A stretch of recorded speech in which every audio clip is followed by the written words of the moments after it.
Welcome back, everybody. In this video, we are going to now talk about respiratory acidosis. So the name kind of tells us what we need to know here. First, we're saying it's a respiratory problem, so something involving the lungs, and we're also saying we have an acidosis. So we have a process that is causing an increased level of protons or potentially a decreased level in bicarbonate. So let's look at the primary mechanism here. We have a decrease in pH due to an increase in PCO2. So if we look at our table over here, we can see the pH goes down, which should make sense. When we have an acidosis, a process that is making the environment more acidic, it is reasonable to think that this is going to cause a decrease in our pH and ultimately cause an acidemia. And the reason for this in this case is primarily due to an increased PCO2. So why does that happen? Well, it's typically due to hypoventilation. Anything that causes us to breathe less, either decreasing our respiratory rate or decreasing our tidal volume, is going to cause us to retain more CO2. Remember, we previously talked about the homeostatic equations within the body and in the serum, and how an increased retention of CO2 is going to shift our equation to create more protons. So again, if we hypoventilate and we increase our PCO2, that is going to cause an equilibrium shift over to the production of more protons, thus causing an acidosis. So then think about what would our body do if we upset our homeostasis and we decrease the pH? Well, the response would be to try to increase that pH, right? Return it back to its normal levels we talked about. And the way the body does this is by increasing bicarbonate. That is our compensation. So I'll show you our compensation over here as well. The green arrow, it's due to bicarbonate reabsorption in the kidney. I want you to remember a principle we talked about before. Things that occur at the level of the kidney typically take longer than things that occur at the level of the lungs. So we talked about how respiratory changes can be quick, right? We can increase or decrease our respiratory rate very quickly. However, changes in bicarb, things that occur at the level of the kidney, are a little bit slower. The process to allow that to occur takes a little while longer, and thus it's reasonable to think that a patient who is in early respiratory acidosis might not actually show that retention of bicarb yet. They might not show that increase yet until the body has enough time to allow it to compensate. And if you remember back to our nephron transporter series, we talked about areas where bicarb can be reabsorbed, such as here in the proximal convoluted tubule. I want you to notice that one of the primary things that the PCT does is to reabsorb bicarbonate in the body. And I want you to appreciate this mechanism where CO2 and water are brought back into the cell, and then the enzyme carbonic anhydrase is used to create another molecule, ultimately allowing us to reabsorb more bicarb in the body. So this is one of the primary areas where if our body senses a respiratory acidosis, it can act to reabsorb more bicarb. However, again, this process takes some time. So next, let's talk about some of the causes of respiratory acidosis. And again, the primary thing is that we have the state of hypoventilation. However, you can also break this up into acute versus chronic. So in acute respiratory acidosis,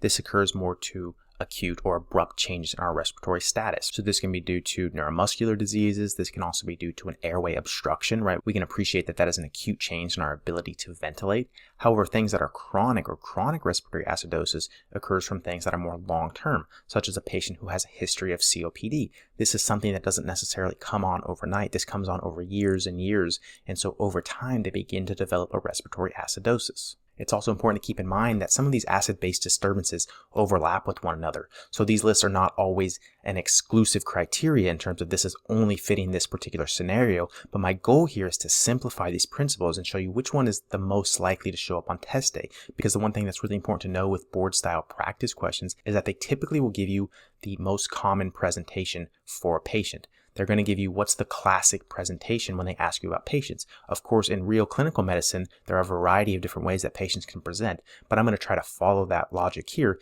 and give you classic presentations so that you're able to understand the basics of the concepts and you can build on this as you go forward. So one potential cause of hypoventilation is lung disease, specifically a pulmonary edema. Pulmonary edema is a unique one in that it can actually cause multiple different acid-base disturbances, but it can cause a respiratory acidosis. And the reason is because when we have fluid around the lungs, it impairs our ability to take full breaths, and thus it inhibits a portion of gas exchange, ultimately causing us to potentially retain more CO2, causing a respiratory acidosis. However, you might be thinking, well, if a patient feels fluid around their lungs, that might cause them to breathe faster, which is also a potential option. So patients could do that as well, which would actually cause a respiratory alkalosis. So this is one that's not as clear cut that we talked about. Several of these overlap, but typically with these lung diseases, pulmonary edema and pneumonia specifically, but they want you to know that pulmonary edema and pneumonia can actually cause a respiratory acidosis or a respiratory alkalosis, depending on how the patient is responding to the pathology. So next, let's talk about obstruction. So the two key ones to know here are asthma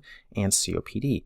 In our pulmonology section, we'll talk about obstructive versus restrictive lung diseases, but it's important to note here that asthma and COPD are both types of obstructive lung diseases, as in they're obstructing the ability to get air out of the lungs. If we have an obstruction, that's going to cause more retention of PCO2. So if we obstruct here, we're going to increase PCO2 retention in the lungs. The next group of causes that can cause hypoventilation includes CNS depressants. There are a variety of different ones that they can present here, but the two most common ones include opioids and traumas. Why is that?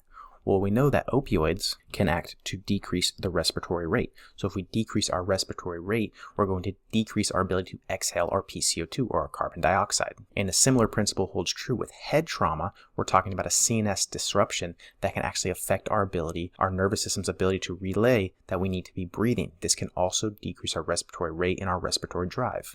And finally, another thing that can cause hypoventilation is any kind of respiratory muscle dysfunction. And this should make sense to us, right? If we inhibit our ability to perform respiration, for our diaphragm to contract, our lungs to expand, this is going to cause more retention of CO2.